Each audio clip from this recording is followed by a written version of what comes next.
날씨가 많이 더워지고 있는데 이 더위 속에서 하나님의 부어주시는 은혜가 무엇인지를 늘 누리며 기억하기를 원합니다. 여름이 되면은 더위가 있어야 맞는 것입니다. 겨울이 되면요 추위가 있어야 맞는 것이고요. 그리고 때로는 기쁠 때는요 웃음이 있어야 맞는 것이고요. 슬플 때는요 눈물이 있어야 맞는 것입니다. 우리는 정상적인 삶을 살아가려고 하면서도 너무 정상적이지 않은 것을 요구할 때가 참 많더라고요. 그래서 여름이 제일 춥고요. 겨울이 제일 덥게 살아가는 게 오늘날 시대가 참 많습니다.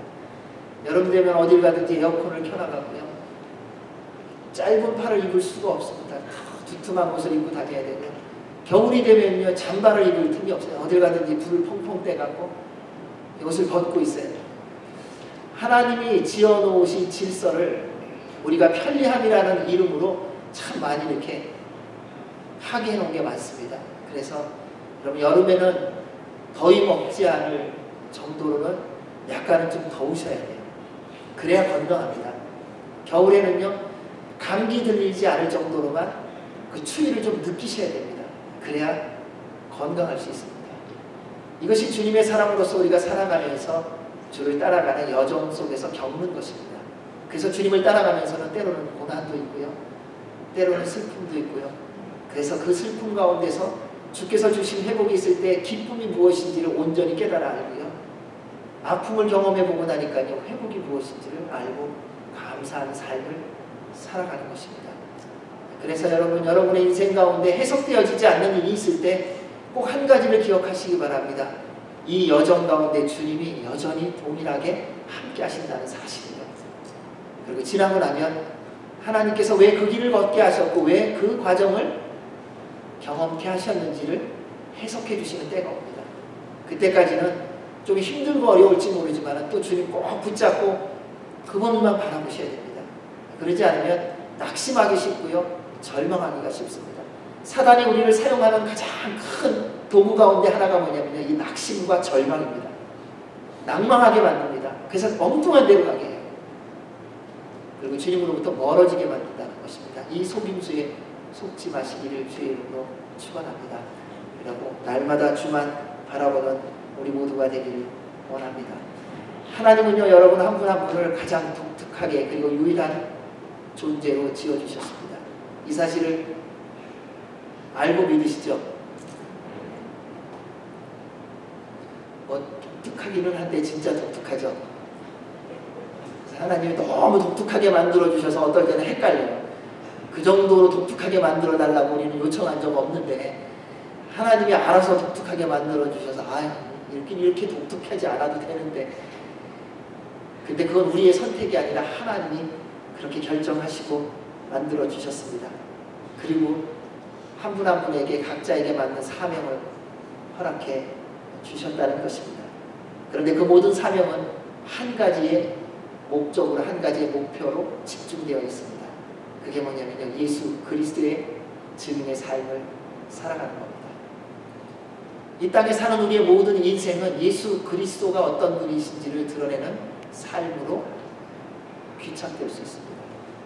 여러 가지 많은 해석이 있을 수 있습니다. 여러 가지 많은 설명이 있을 수 있습니다. 그런데 그 모든 것을 다 종합해보면 예수 그리스도를 증거하는 삶을 살기 위하여 하나님께서는 여러분 한 분 한 분을 이 땅의 유일한 존재로 가장 유니크한 존재로 그리고 하나님께서 맡겨주신 사명을 가지고 살아가는 존재로 허락해 주셨습니다. 내가 지금 무슨 일을 하느냐 내가 어떤 존재이냐 사람들이 나를 얼마나 알아주느냐 상관없습니다. 아무도 나를 몰라줄 수 있습니다. 그리고 누구도 나와 상관하지 않으려고 할지도 모릅니다. 그런데 그럼에도 불구하고 하나님은 여러분을 통하여 당신을 이 땅 가운데 드러내기를 원하십니다. 그래서 소중한 것입니다. 여러분 내가 소중해서 하나님이 소중히 여기시는 것이 아니라요. 하나님께서 우리를 소중히 여겨주시기로 결정하시고 우리를 통하여 예수 그리스도를 증거하는 도구로 사용하시기 때문에 우리가 소중한 거예요. 누구든지 마찬가지입니다. 어떻게 사용되느냐에 따라 그 사람의 가치가 드러나는 것입니다. 근데 세상은 물질로 가치를 매기지 않습니까? 능력이 많은 것의 가치가 무엇입니까? 돈 많이 버는 거예요. 그 사람의 진정한 가치를 뭐라고 생각하는 겁니까? 지금 어떤 삶을 살고 있느냐요. 근데 하나님은 그 모든 것을 다 바꿔놓으셨습니다. 우리를 그렇게 지어주시지 않았거든요. 여러분이 그렇게도 소중하고 여러분이 그렇게도 가치 있고 여러분을 그렇게도 사랑하시는 이유는 하나님께서 당신의 전부를 여러분을 통하여 이 땅 가운데서 드러내기로 결정하셨기 때문이에요. 똑같은 파이프여도요, 그 파이프에 물이 가는 곳과 독이 가는 곳과에 따라서 전혀 달라지는 거 아세요? 동물을 흐르게 하는 파이프가 있는가 하면요, 생명수를 흐르게 하는 파이프가 있습니다. 모양은 같은데 사용되어지는 것에 따라 그 가치와 그 내용이 전혀 달라진다는 겁니다. 왜 여러분이 소중한 줄 아세요? 여러분을 통하여 이 땅 가운데 생명이 흐르기 때문이에요. 영원한 생명이신 예수 그리스도의 생명이 여러분 한 분 한 분을 통하여 지금도 방황하고 갈등하고 죽어가고 있는 자들에게 전달되어지기 때문에 소중한 거예요. 여러분이 하고 있는 그 일에 그 가치는 세상이 판단합니다. 그러나 하나님은 그 모든 것을 동일하게 여기세요.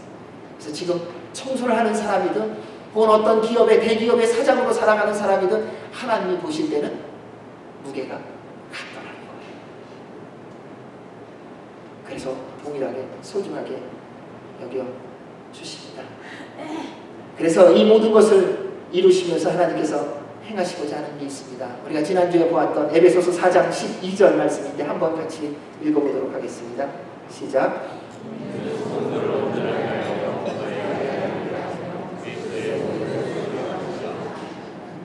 네, 여러분 모두를, 우리 모두를 온전하게 하여 봉사의 일을 하게 하며 그리스도의 몸을 세우려고 하시기 위해서라는 것입니다. 하나님 아버지는요, 꿈이 있으세요. 여러분도 꿈이 있으시죠? 네, 하나님의 꿈이 무엇일까? 하나님의 꿈은 우리를 다시 온전히 회복하시는 겁니다. 죄로 말미암아 타락한 우리, 죽어가는 우리, 절망한 우리, 낭망한 우리를 다시 회복하셔서 하나님이 주시는 기쁨, 하나님이 주시는 희망, 하나님이 주시는 소망, 하나님이 주시는 능력, 하나님이 주시는 꿈을 가지고 매일매일의 삶을 감사로 기쁨으로 살아가게 하시기를 원하십니다. 우리는 우리가 원하는 삶을 살아가면 기쁘고 즐거울 거라고 생각하지만 그렇지 않습니다. 사도 바울을 보십시오. 사도 바울의 인생을 보면요, 가장 잘 나갈 때는요, 어떤 면에서는요, 가장 교만하게 살았습니다. 그런데 가장 기쁘고 즐거운 때가 언제였냐면 가장 고통스럽고 힘들 때였어요. 이 편지도 감옥소에 들어가서 편지를 쓴 것입니다. 사람들이 이해할 수 없는 고통 속에 있는데 그는 오히려 기뻐하고 즐거워하고 감사하고 있더라는 것입니다. 여러분, 여러분이 가장 기쁠 때는 언제이세요? 여러분이 가장 행복하다고 여겨질 때는 언제이십니까?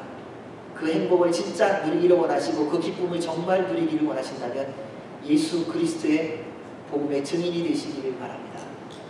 그러면 참된 기쁨이 뭔지 압니다. 참된 즐거움이 뭔지 알고요, 인생의 참된 가치가 무엇인지 알고 있습니다. 주님께서 이런 말씀을 우리에게 하셨어요. 너희가 천사의 말을 한다 할지라도 사랑이 없으면 우리는 꽹과리와 같답니다. 내 몸을 불사르게 내어줄지라도 너의 모든 것을 다 나누어줬다 할지라도 사랑이 없으면 아무것도 아니라는 것입니다. 여러분, 우리는 누군가를 도와주고 누군가를 위해서 나눠주고 섬겨주고 희생하는 거 굉장한 것입니다. 그런데 사랑 없이 한다면 아무 소용 없다는 거예요. 왜요? 그것은 세상 사람도 세상의 논리와 윤리적 차원에서 할 수 있는 것이기 때문에 그렇습니다. 그런데 주님의 사랑은요, 그렇게 나누는데 그 나누는 이유가요, 하나님의 사랑 때문이라는 것입니다. 이것이 우리 주님이 가지고 계신 꿈으로부터 시작되었다는 것입니다. 그래서 우리 주님은 다시 우리 모두를 처음으로 돌아가게 하시고 싶어 하십니다. 왜냐하면 그때 하나님과의 온전한 관계가 맺어질 수 있기 때문에. 저도 자녀들하고의 꿈이 있습니다. 마음 열어놓고 다 얘기하고 싶습니다. 근데 그게 잘 안 돼요. 근데 왜 그런가 봤더니요, 저도 저희 부모님하고 그렇게 얘기해 본 적이 없더라고요. 가만히 돌아보니까 왜 쟤네들은 내 마음을 이해 못하고 안 할까? 돌아보니 저도 부모님하고 제 마음을 열어놓고 이야기해 본 적 기억이 없더라고요. 그렇게 얘기하고 싶었다고 제 마음에 있는다고 말했었는데 그런 얘기를 많이 하고 생각을 스스로 해봤는데 다시 말씀을 보고 주 앞에 기도해 보니까는 저도 저희 부모님하고 마음 열어놓고 이렇게 얘기해 본 적이 별로 거의 기억이 없더라고요. 특별히 아버지하고는 얘기한 적이 없다고 해도 틀리지 않더라고요. 그럼 얘기할까 싶었더니 먼저 천국을 가셨어요. 그래서 이제 영으로만 얘기를 해요. 그러다 보니까는 자녀에 대해서도 그런 생각을 할 때, 나도 그렇지 못했구나. 그런데 우리 하나님 아버지께서 우리에게 원하시는 게 뭔지 아세요? 그러한 여러분의 부모의 마음이에요. 우리하고 얘기하고 싶어 하세요. 우리하고 만나고 싶어 하세요. 우리하고 같이 걸어가고 싶어 하세요. 여러분과 함께 모든 일을 하고 싶어 하세요. 그래서 고민하지 말라고 말씀하시는 거예요. 염려하지 말라고 말씀하시는 거예요. 뭐야, 아버지의 몫을 할 수 있도록 해달라는 거예요. 여러분, 부모는 자녀가 와서 상의하고 같이 나누는 걸 가장 기뻐하지 않습니까? 그리고 해줄 수 있는 능력이 있다면 그 모든 것을 다 해주는 것이 가장 큰 기쁜 거예요. 그게 부모에게 주신 하나님의 특권이더라고요. 근데 그게 하나님 아버지로부터 왔어요. 하나님은 전능하신 하나님이시잖아요. 그렇다면 그분 앞에 상의하고 그분 앞에 묻고 그분께 듣고 그분께 구한다면 우리 하나님이 뭘 기뻐하시는가가 대답이 나오지 않습니까? 우리 하나님은요, 여러분이 고민한 것을 가지고 와서 기도할 때 그 고민을 듣고 응답하기를 가장 기뻐하시고요, 여러분의 인생 가운데 환난과 고통 가운데 질병 가운데 있을 때 그 모습 그대로 주님 앞에 나와 구하는 것을 가장 기뻐하세요. 왜냐하면 그분만이 여러분의 모든 것을 응답하실 수 있는 유일한 분이시기 때문에 그렇습니다. 따라서 사랑하는 여러분, 그 하나님 아버지 앞으로 매 순간마다 나아가시기를 주의 이름으로 축원합니다. 여러분 스스로 해석하려고 하지 마십시오. 그냥 그분 앞에 가지고나 토로하세요. 다 고백하세요. 하나님, 이거 이해 안 되고요, 저거는 이것 때문에 안 되고요. 그래서 도와주세요. 그래서 인도해 주세요. 그리하면 그분의 응답이 있을 줄로 믿습니다. 사랑하는 여러분, 여러분이 그래서 하나님의 꿈이라는 겁니다. 하나님은요, 다 혼자 하실 수 있어요. 근데 하나님의 꿈이 여러분이세요. 그래서 여러분을 날마다 변화하시고 성장시키시고 성숙시키셔서 예수 그리스도에게까지 이르기를 원하세요. 부모의 가장 큰 기쁨 가운데 또 하나가 뭐냐면요, 자녀가 부모만큼 자라는 거예요. 옛날에 어렸을 때는 저는 이게 무술하는 사람을 참 좋아했어요. 그때마다 그 무술하는 사람이 그 스승이 제일 좋아하는 제자가 누굴까 생각해봤어요.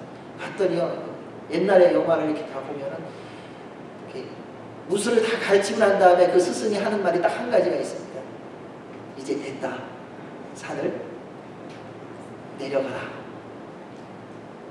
자, 거기에는 무술의 수준만 있는 게 아닙니다. 그런데 꼭 그런 데는 두 사람이 등장해요. 무술의 실력으로 똑같아요. 근데 스승이 내려가라고 하는 한 사람은요, 인격이 된 사람이에요. 사랑하는 여러분, 우리가 예수님을 믿으면서 주님께서 우리에게 응답하시고 때때로 사명을 맡겨주실 때 꼭 기억하시기 바랍니다. 실력이 준비되어서 우리에게 맡겨주시는 것이 아니라요, 예수 그리스도를 닮아갔을 때 맡겨주세요. 능력이 있는 것은 세상 사람들도 충분히 많습니다. 그러나 하나님은 우리에게 하나님의 사명을 하나님을 닮았을 때 맡겨주세요. 왜냐하면 그분이 모든 것을 다 이루시거든요. 하나님께서 다 이루어 주시기 때문입니다. 그래서 오늘 또 불러주셨고요, 오늘 또 변화시켜 주실 거고요, 오늘 또 성장시켜 주실 거고요, 오늘 또 성숙시켜 주실 것입니다. 그 꿈을 우리 주님이 이루시기 위하여 주신 말씀이 오늘 말씀이라는 겁니다. 우리 13절 말씀 한번 읽어보겠습니다. 13절입니다. 시작.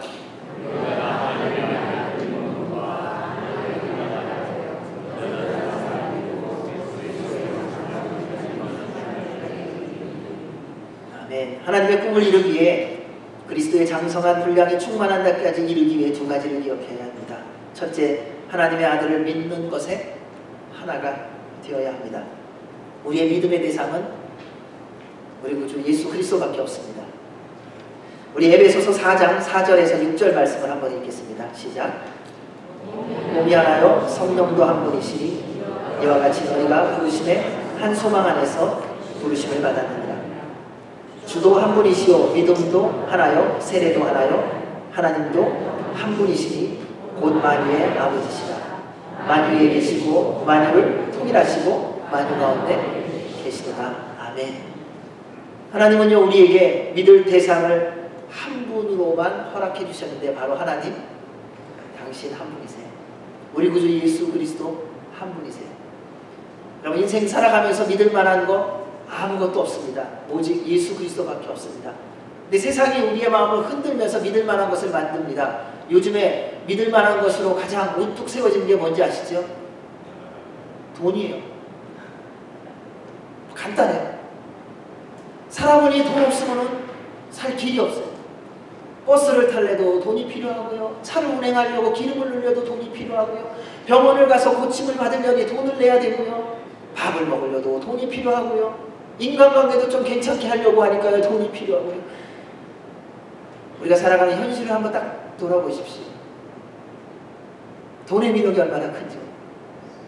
그러다 보니까요. 우리 안에 아니라고 말하지만은 그냥 가만히 말 안 하고 있지만은 사실 우리 안에 가장 강력하게 믿고 있는 한 신이 있어요. 돈이라는 신이. 만몬의 신. 그리고 하나님께 뭘 구합니까?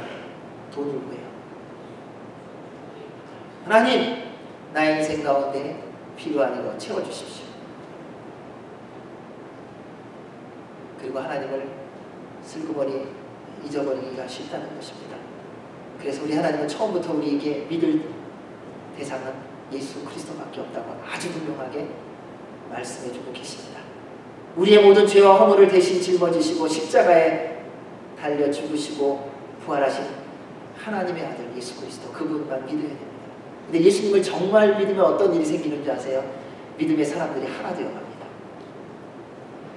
일에서 하나 되는 거 아닙니다. 여러분 일하다 보면요 처음에는 한 마음으로 으쌰으쌰해서 시작해요. 근데 조금 일 진행하다 보면은 맞니 틀리느니 해갖고 다 생각이 분열되고 깨어져요. 난 저 사람하고 일 못해 이러고 깨어집니다. 그런데 예수 그리스도를 진정으로 믿기 시작하면요 우리 주님께서요 우리의 마음을 하나씩 하나씩 다듬으셔서 퍼즐을 맞추듯이요 하나 되어지게 한다는 사실입니다. 왜냐하면 믿는 만큼 순종하기 때문에 그렇습니다. 믿음은요 행동하게 하는 힘이며 통로입니다. 그래서 말씀은 행함이 없는 믿음은 죽었다라고까지 말씀하고 계십니다. 마태복음 15장에 보면 귀신 들린 딸을 둔 가난한 여인이 있었습니다. 얼마나 딸을 고치고 싶었겠습니까? 예수님에게 데려갔습니다. 그랬더니 예수님이 전혀 예상하지 못했던 말씀을 하십니다.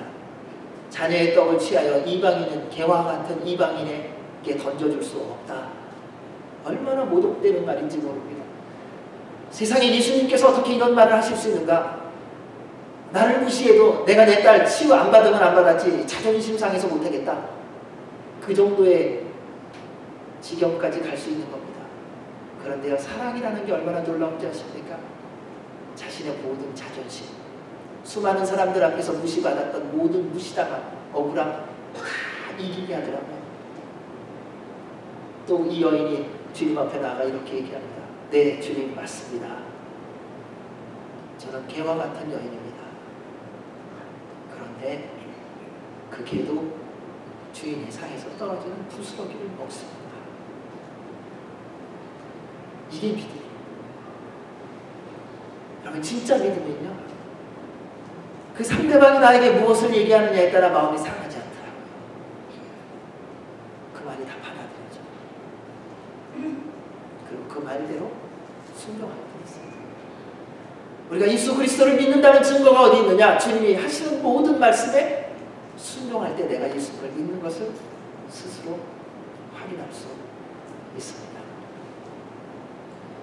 저는 여러분 모두가 저를 비롯하여 우리 모두가 정말 예수님을 믿었으면 좋겠어요.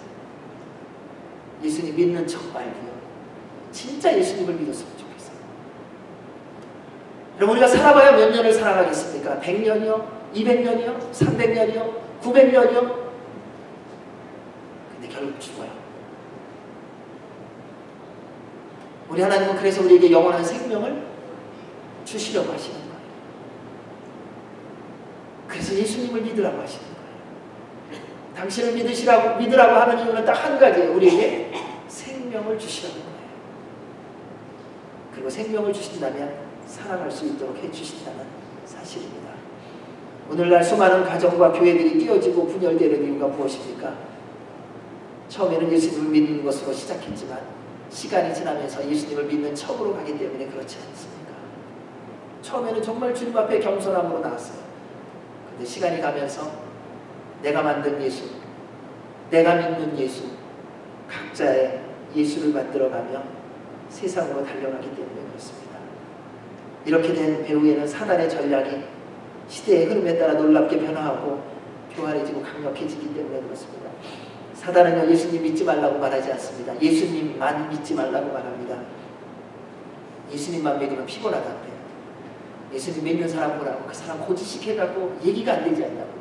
무슨 얘기를 하면 그래도 적당하게 농담도 할 줄 알고 뭐 세상 얘기도 할 줄 알아야지 맨날 성경 얘기만 하냐고. 근데 성경에 보면 별의별 얘기가 다 있는 거 아세요? 아가서를 보세요. 레위기를 보세요. 민수기를 보세요. 별의별 내용이 다 있습니다. 인생을 살아가면서 어떻게 살아가야 되는지, 인생 속에서 얼마나 허무하고 허망한 일이 있는지 전도서를 보십시오. 세상의 모든 것을 누렸는데 인생은 아무것도 아니라는 기록이 다 되어 있습니다. 세상에서 이해하지 못하는 것이 있다고 말합니다. 도마뱀이 바위 위로 지나간 거고요. 배가 물 타고서 배가 지나간 길하고요. 그리고 남자와 여자가 동침한 자리를 이해할 수 없는 자리예요. 거기는 흔적도 남아있지 않대요. 그 잠언의 말씀에 있습니다.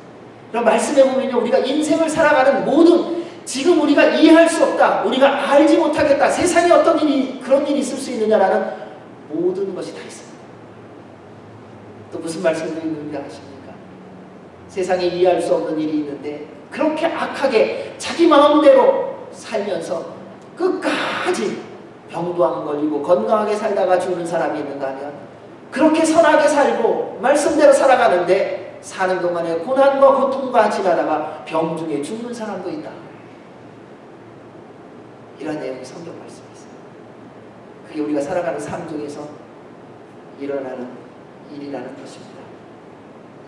사랑하는 여러분, 그러한 세상의 속임수에 속지 마시기 바랍니다. 내가 원하는 대로 되면 믿고 내가 원하는 대로 안 되면 안 믿는 거, 그건 우상숭배예요. 예수님께서 겟세마네 동산에서 마지막 땀방울이 핏방울이 되도록 기도하실 때에 뭐라고 기도하셨습니까? 그렇게 기도하면서 처음에 이렇게 기도하셨어요. 아버지, 이 잔을 좀 내게서 옮겨주실 수 없으세요? 그러면서 기도하면서 그분이 아버지의 마음을 받아서 다시 최종적으로 결론적으로 고백하는 게 뭡니까? 그런데 내 뜻대로, 내 원대로 마시고 아버지의 뜻대로 되기를 원합니다. 이게 믿음. 병원에 가서 의사 선생님이 제일 싫어하는 환자가 누군지 아세요? 자기 멋대로 하는 사람. 알려주면요, 그대로 해야죠. 자기가 갖고 와요. 한국에서 제일 지금 골치 아픈 게 뭐냐면요, 병원에 가기 전에 먼저 인터넷 조사해요. 인터넷으로 자기 병을 자기가 다 진단해보고 병까지 다 확인하고요, 약까지 결정해서 가요. 그래서 의사 선생님 왜 만나는지 몰라요. 만나갖고 얘기를 해요. 의사 선생님, 제가요, 이 병이 이거예요. 증상이 이렇고요, 약은 이게 좋은 거예요. 조제만 해달래요. 본인이 만들어 드세요. 근데 우리가 하나님 앞에 나올 때도 동일한 모습이라는 거예요. 하나님, 제 인생을 제가 하는데요, 주님은요, 제가 원하는 대로, 자, 오른쪽 길 열어주시고요, 왼쪽 길은 닫아주시고요, 제가 만날 사람은 이 사람이니까 이 사람 저한테 데려다 주시고요, 이 일은 열어주십시오. 이 사람은 아니 뭐 별로 마음에 안 드니까 적당한 때에 불러가시고요, 이 사람은 내 마음에 드니까 좀 있게 해주세요. 그 주님이 우리에게 뭐라고 말씀하시겠어요?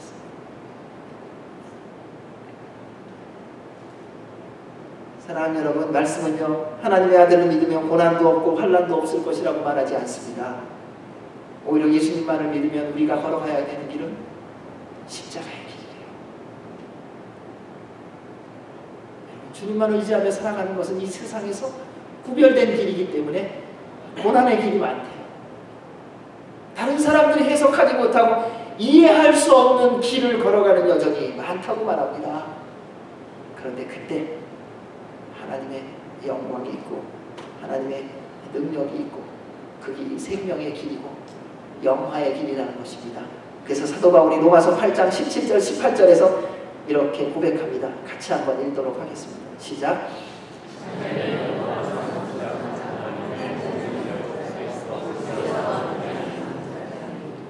우리가 그와 함께 영광을 받기 위하여 고난도 함께 받아야 할 것이니라 생각한데 현재의 고난은 장차 우리에게 나타날 영광과 비교할 수 없도다. 아멘. 사랑하는 여러분, 지금 겪는 고난, 환난, 십자가의 길의 모든 것, 주님이 부르시는 그날 주님의 품에 안길 때에 대해서는요, 우리가 다 그때 해석되어질 거예요. 인생 동안에 겪었던 모든 것, 하나님의 나라에서 우리가 누리는 그 영광과 그 은혜와 그 축복과 전혀 비교할 수 없는 것, 그 영광이 그렇게 크다는 겁니다. 근데 이걸 어떻게 하느냐? 믿을 때. 하나님의 아들 예수 그리스도를 믿을 때 이 믿음이 생기는 거예요. 그러면 고통 가운데서도요, 감사로 기쁨으로 나아갈 수 있다는 것입니다. 따라서 사랑하는 여러분, 예수 그리스도를 바로 믿으시기 바랍니다. 그러면 주님께서 우리를 하나로 만들어 주실 거예요.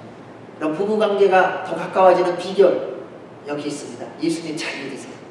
그러면요, 하나님께서요, 내 마음을 바꾸세요. 그래서 그 아내가 그렇게 예뻐 보일 수가 없어요. 그 남편이요, 그렇게 멋있어 보일 수가 없어요. 세상에 내 남편 외에는 아무런 남자가 없어요. 세상에 내 아내 외에는요, 여자가 없다니까요. 여러분, 주님을 잘 믿으면요, 내 자녀 외에는 자녀가 없어요. 그러니까 그 자녀가 뭐라든지 사랑스럽고요, 품어주고요, 함께 갈 수 있는 거예요. 그래서 주님이 하나로 만들어 주십니다. 우리가 예수님을 온전히 믿으면요, 지금 우리가 함께 믿는 믿음의 동역자, 이 사람밖에 없어요. 그래서 잘해주게 되어 있어요. 그를 통하여 우리 모두 주 안에서 하나 되는 은혜와 복이 있기를 주의 이름으로 축원합니다. 두 번째는요, 하나님의 아들을 아는 일이 하나가 되어야 됩니다. 믿는 것과 아는 것은요, 일치해야 됩니다. 이는 두 날개와 같습니다. 우리는 믿는 만큼 알게 되고요, 아는 만큼 또 믿게 되어 있습니다. 이게 같이 합니다. 항상 톱니바퀴처럼요. 그래서 우리가 주님을 정말 믿기 시작하면요, 주님에 대한 알고 싶은 갈증이 생겨요. 그래서 말씀을 읽게 되고요, 기도하게 되어야죠. 그런데 만약에 주님에 대해서 오해하기 시작하면요, 주님을 향한 알고 싶은 갈망함이 사라지기 시작해요. 그래서 섭섭한 거야, 다. 어떻게 그럴 수 있냐. 근데 이건 믿는 것과 아는 것이 같이 가는데요, 그런 일이 발생할 때는 빨리 십자가 앞으로 나오셔야 됩니다. 왜? 내가 믿는 예수님 어쩌면 아닌지도 몰라요. 내가 알고 있는 예수님 어쩌면 잘못 알고 있는지도 몰라요. 우리가 교회 안에서 많이 불편하고 힘든 일이 생기잖아요. 왜요? 가만히 옆에서 얘기 들어보십시오. 다 자기 예수님 갖고 얘기해요. 하나님의 아들 예수 그리스도가 아니라 내가 만들어 온 예수, 내가 경험한 예수, 그러다 보니까 내 기준을 가지고 모든 걸 판단해요. 하나님이라면 이러면 안 된다는 거예요. 예수님이라면 이러면 안 된다는 거예요. 그래서 예수님을 잘 알아가야 됩니다. 예수님께서 이렇게 말씀하셨습니다. 너희가 영생에 대해서 알려고 말씀을 연구하는데, 그런데 성경은 누구에 대해서요? 예수님에 대해서 말한다. 예수님이 말씀하셨어요. 여러분, 예수님을 정말 알기를 원하십니까? 말씀 보세요. 시간이 없으세요? 덜 주무세요. 지금도 잠이 부족하시다고요? 그럼 식사 시간도 줄이세요. 운전하면서 밥 먹느라고 나 식사 시간 별로 없다고요? 일하는 시간을 줄이시기 바랍니다. 일 안 하면 뭐 먹고 사냐고요? 하나님께서 책임져 주십니다.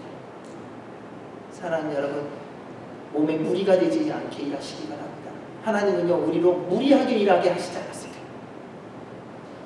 물론 그 일하는 것을 통해서 먹고 살게 해주셨습니다. 그러나 병이 들도록 일하도록 하시지 않았어요.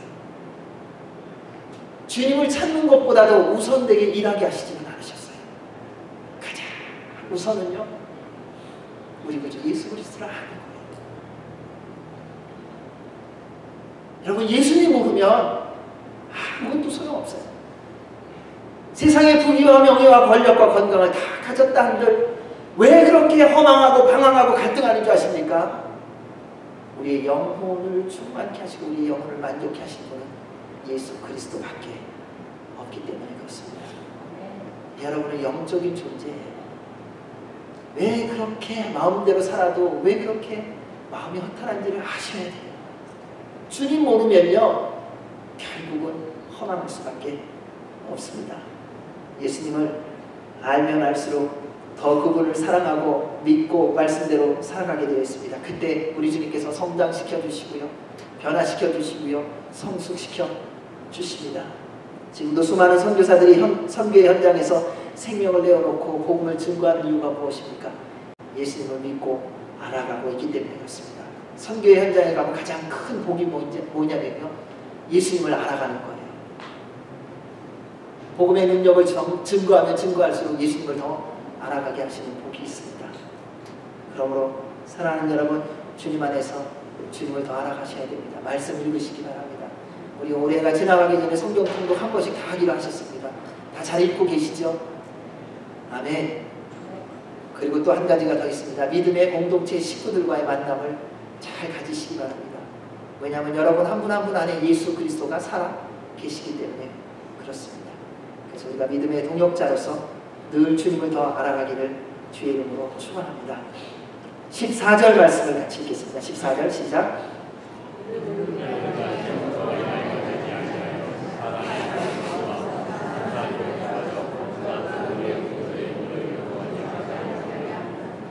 우리가 예수님을 믿는 것과 아는 일이 하나가 되어 예수님을 날마다 닮아가는 성숙한 그리스도인이 되면, 성숙한 교회가 되면 누리는 복입니다.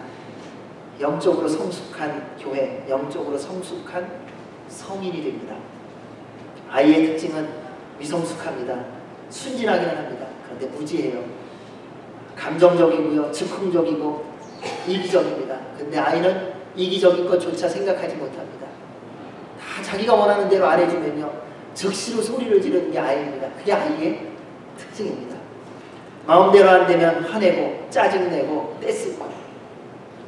미국에서는 잘 모르는데 한국에서 백화점이나 이런 데 가면 거의 예외 없이 한번 백화점을 가면 애 울음소리가 납니다.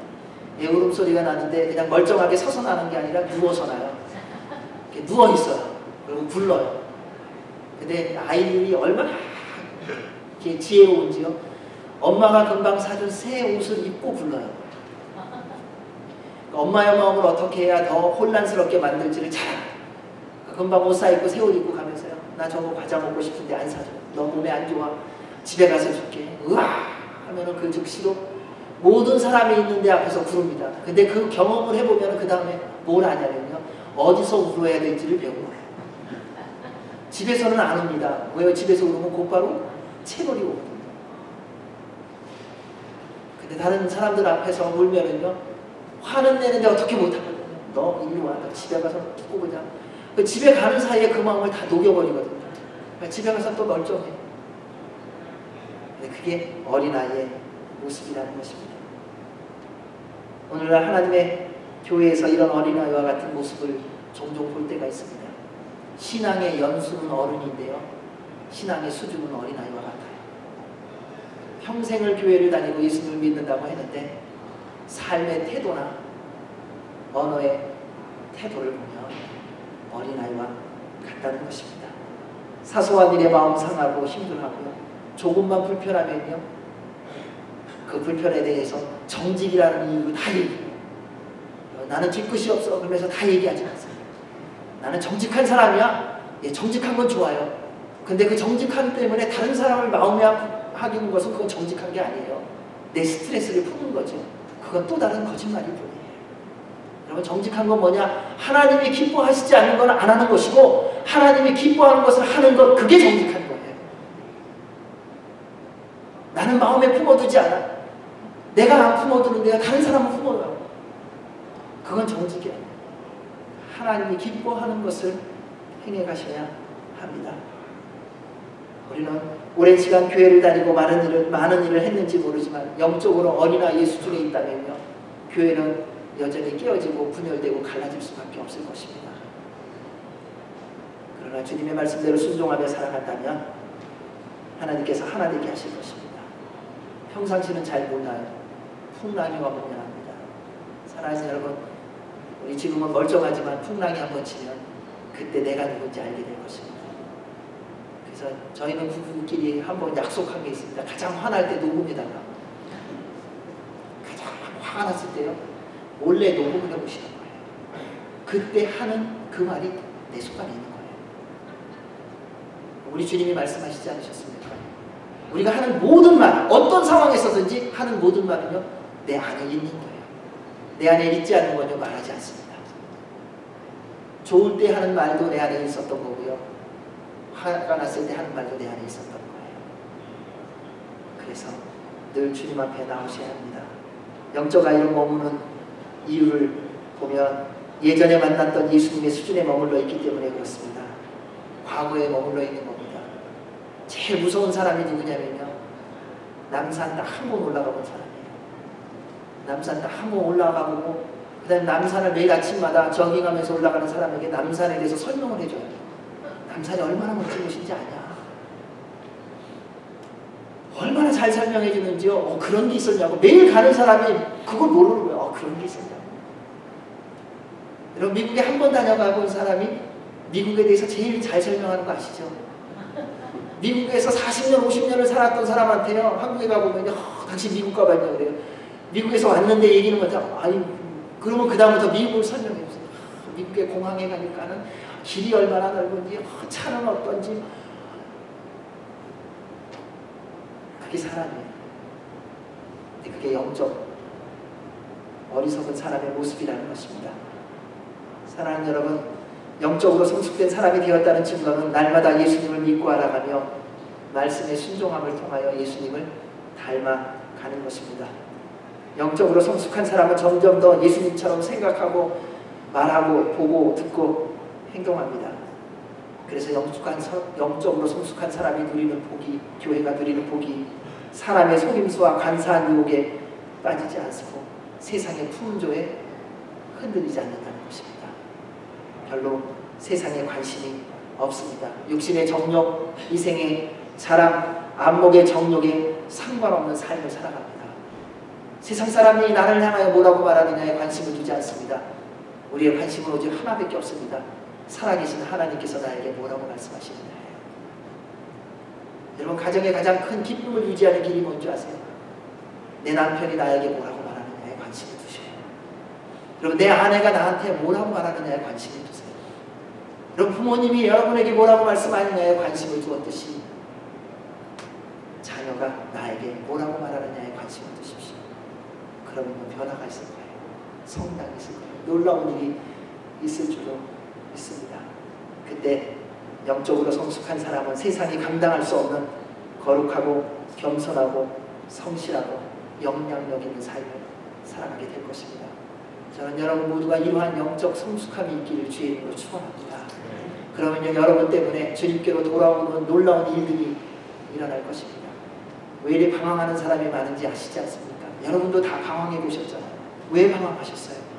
예수님을 정말 믿고 예수님의 말씀대로 순종하는 사람을 만나본 기억이 아련하기 때문에 그러지 않으세요? 정말 예수님을 믿고 말씀대로 날마다 변화되고 성장하고 성숙한 사람을 만났다면 여러분, 지금과 또 다른 모습으로 살아가고 있다고 생각하지 않으세요? 이제 그러한 사람이 여러분이 되시는 거예요. 하나님은요, 여러분이 그러한 사람이 되기를 원하십니다. 여러분 때문에 주께로 돌아오는 수많은 사람들이 있기를 주의 이름으로 축원합니다. 15절 말씀을 읽겠습니다. 시작. 오직 사랑 안에서 참된 것을 하여 범사에 그 일까지 자라지만 그는 머리니 곧 그리스도라. 교회의 머리는 예수 그리스도이십니다. 교회는 어떤 상황과 형편에 있든지 예수님의 말씀대로 순종하며 살아가야 됩니다. 교회의 성장과 성숙을 위해 시대의 흐름들이 많습니다. 그리고 말합니다. 시대가 바뀌었으니까 이거 바꿔야 된다, 저거 바꿔야 된다. 네, 그런 게 있을 수는 있습니다. 그런데 그것이 교회의 부흥과 성장을 위한 도구로 잘못 사용되어지면 세상이 교회 안으로 들어오게 되어 있다는 것입니다. 그래서 시간이 지나면요, 교회는 숫자적으로는 성장했는데요, 사람끼리 모여서 신나는데요, 근데 위험한 게 있어요. 예수님이 안 계세요. 많은 사람이 모여서 수많은 사람들이 내 마음에 위로가 받고 좋다. 그러면 예수님 계신 게 아니에요. 예수님의 계신 확실한 증거가 뭐냐면요, 회개예요. 우리 다 죄인이거든요. 그래서 예수님 만나면요, 회개가 일어나요.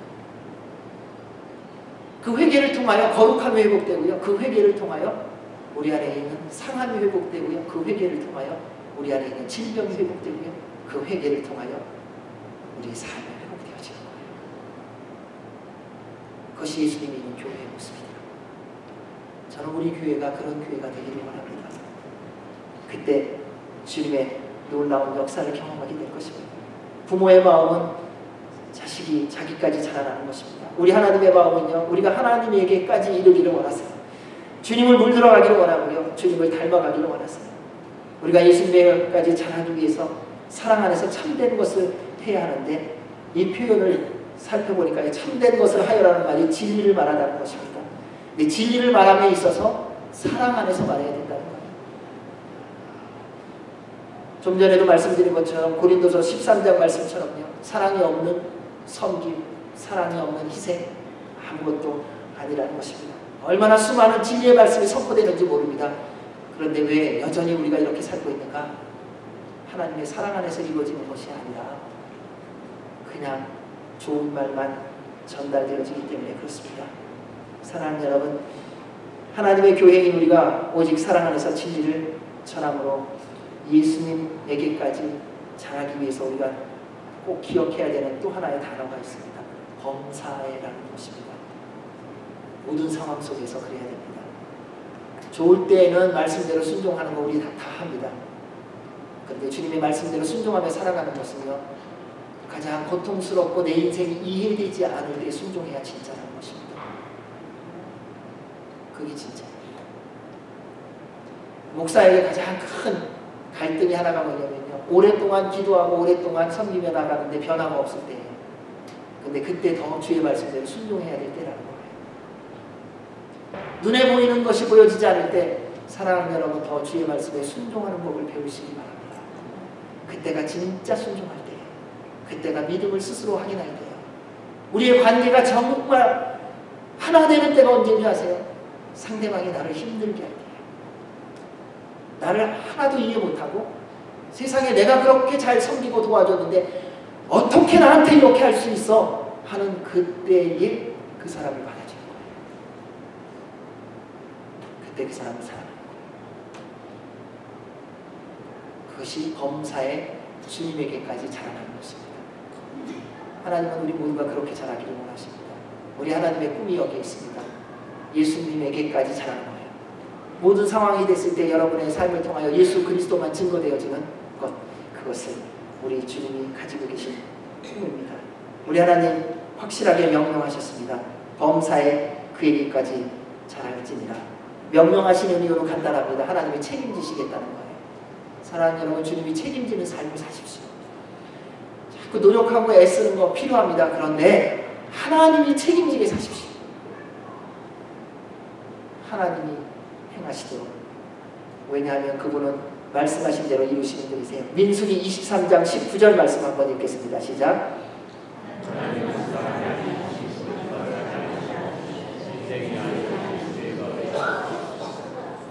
어찌 그 말씀하시는 바를 행하지 아니했으며 어찌 하신 말씀을 실행하지 않으시랴. 하나님을 만나면 하나님의 말씀에 순종하게 되어 있습니다. 우리가 하나님을 만나지 못한 증거는 뭐냐면요, 그 전능한 능력을 우리의 매일의 삶 속에서 확인하지 않기 때문이에요. 우리가 다른 사람을 수준으로 하나님도 생각하기 때문에 그렇습니다. 기도할 때는 우리 그러잖아요. 주님, 그렇게 될 줄로 믿습니다. 눈 뜨면 어떠세요? 안 되지. 하나님 별로 응답하신 거 없는데, 내가 원하는 대로 내가 그렇게 간절히 기도했는데도 뭐 응답도 안 하시던데. 하나님은 응답하십니다. 그분은 살아계신 분이세요. 그분은 약속하신 대로 이루어 주시는 분이십니다. 따라서 모든 말씀에 믿음으로 순종하셔서 범사의 주님에게까지 자라시기를 주의 이름으로 축원합니다. 우리 마지막으로 16절 말씀을 읽습니다. 시작. 그에게서 온 몸이 각 마디를 통하여 도움을 받음으로 연결되고 결합되어 각 지체의 분량대로 역사하여 그 몸을 자라게 하며 사랑 안에서 스스로 세우느니라. 예수님이 계시지 않는 교회는 죽은 몸입니다. 우리 안에 예수님이 계시지 않는다면 여러분 지금 살아있는 것 같지만 여러분 죽으신 분이세요. 여러분의 삶의 주인이 그리스도가 아니라면 여러분 죽은 것입니다. 몸이 죽어있기 때문에 머리가 죽은 것이 아니더라고요. 지체는요 이렇게 하나씩 하나씩 절단이 되어도 살 수 있더라고요. 근데 머리가 절단되면 그건 죽은 거예요. 아무리 몸이 건강해도요, 심장이 튼튼하고요, 뭐 심장이 튼튼하고 뭐 내장이 다 튼튼하고 근육이 아무리 강해도요, 머리가 없으면 죽었어요.